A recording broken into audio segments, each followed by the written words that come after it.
Aircraft carrier ইরানের কাছাকাছি রাখার পর থেকেই পুরো মধ্যপ্রাচ্য গরম হয়ে উঠেছে।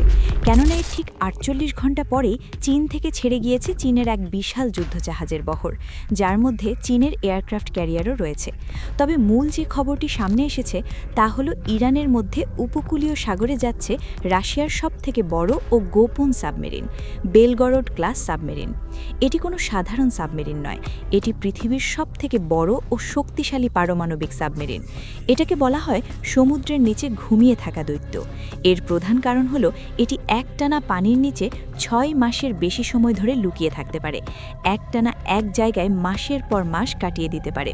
এই সাবমেরিনের দৈর্ঘ্য ১৮৪ মিটার, উচ্চতা ১৫ মিটার, ওজন প্রায় ৩০০ টন।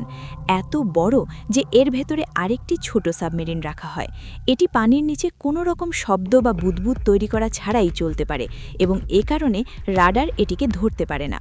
রাশিয়া এটিকে বিশেষ গোপন জায়গায় তৈরি করেছে, কারণ যদি অন্য দেশগুলো জানতে পারে তবে আন্তর্জাতিক চাপসহ নানা সমস্যা শুরু হতে পারে।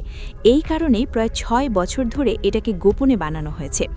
আশ্চর্যের ব্যাপার হলো এই সাবমেরিন এতটাই গোপন যে শেষ ৪ বছরে এই সাবমেরিন মাত্র ২ বার সামনাসামনি দেখা গেছে।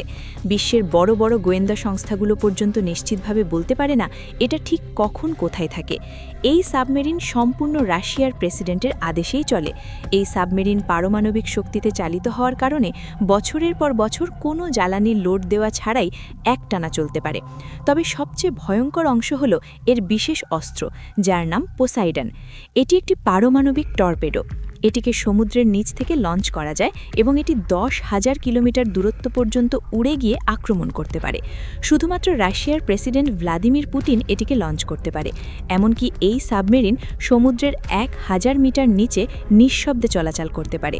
পারমাণবিক শক্তিতে চালিত হওয়ায় এটি মাসের পর মাস পানির নিচে থাকতে পারে। এর গতি প্রায় ৭০ কিলোমিটার প্রতি ঘন্টা, যা পানির নিচে অবিশ্বাস্য দ্রুত। ফলে এটাকে ট্র্যাক করা প্রায় অসম্ভব হয়ে দাঁড়ায়। জানলে অবাক হবেন, এই সাবমেরিনে এমন এক ধরনের বোমা রাখা হয় যেটা পানির নিচে ফাটানো যায়, যা প্রায় ৩০০ ফুট উঁচু ঢেউ তৈরি করতে পারে। বিশ্বের বড় বড় শহর যেমন New York, Los Angeles, London বা টোকিও পর্যন্ত এমন ঢেউয়ে তলিয়ে যাবে। রাশিয়ার এই সাবমেরিনের ভেতরে পানিতে চলতে পারে এমন ২টি রোবট রয়েছে, যা গভীর সাগরে গিয়ে ভূমিকম্প তৈরি করতে পারে। শত্রু দেশের যে কোনো জাহাজ বা সাবমেরিন খুঁজে বের করতে পারে। এমনকি এই সাবমেরিন দিয়ে ঠিক কী নজরদারি চালানো হয় তা বিশ্বের অনেক দেশই জানে না।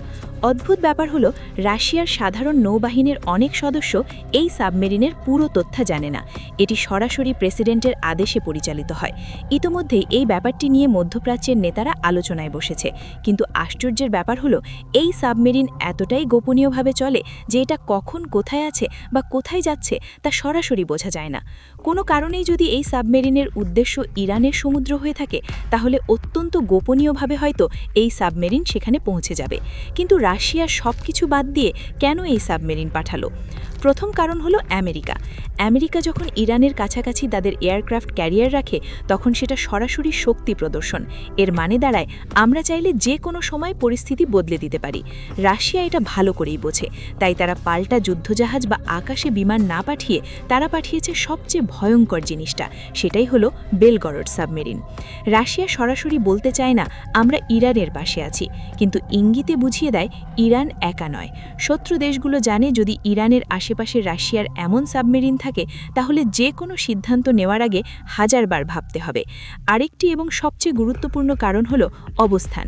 ইরানের পাশের সমুদ্র দিয়ে বিশ্বের বিশাল অংশের তেল যায়। এই জায়গায় যদি সামান্য অস্থিরতাও তৈরি হয়, তাহলে পুরো বিশ্বে তেলের দাম বেড়ে যাবে, অর্থনীতি কাঁপবে। রাশিয়া এই জায়গাটাকে স্থিতিশীল রাখতে এই সাবমেরিন ব্যবহার করেছে। তারা আসলে বলতে চাচ্ছে এই অঞ্চল অস্থির হলে ক্ষতি শুধু ইরানের হবে না, সবার হবে।